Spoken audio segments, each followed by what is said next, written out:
On se moquait d'elle, on l'insultait, on l'humiliait, on la critiquait, simplement parce qu'elle était née femme.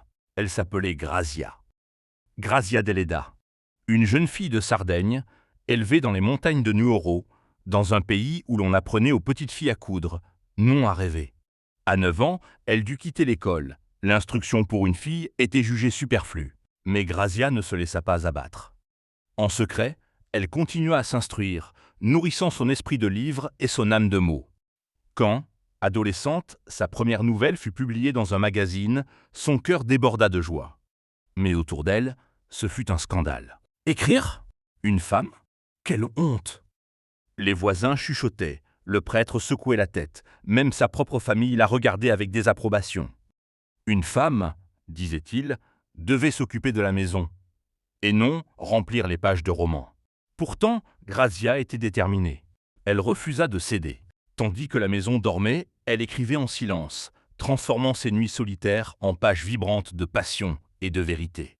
Adulte, elle quitta son île pour s'installer à Rome avec un homme qui croyait en elle plus que quiconque. Palmiro Madesani. Ce n'était pas une histoire d'amour ordinaire. Palmiro fit plus que l'épouser. Il devint son protecteur, son allié, son soutien discret, qui l'encouragea à poursuivre ses rêves sans honte. Quand le monde se moqua d'eux, d'elle, une femme écrivaine, de lui, l'homme qui la soutenait, ils répondirent par le calme et le silence de ceux qui savent exactement où ils vont. Grazia continua d'écrire, sur des femmes à la fois fortes et fragiles, sur des hommes perdus, sur des contrées aussi rudes que son propre cœur. Et un jour, après des années de persévérance silencieuse, le monde tourna enfin ses yeux vers elle. En 1926, Grazia Deledda, la petite sarde à l'instruction scolaire sommaire, reçut le prix Nobel de littérature. Lorsqu'elle monta sur scène, elle n'était pas seule. À ses côtés, lui tenant la main, se tenait Palmiro, l'homme qui savait l'aimer sans jamais craindre sa force. Car le véritable amour, c'est cela. Restez quand tout vous crie de partir.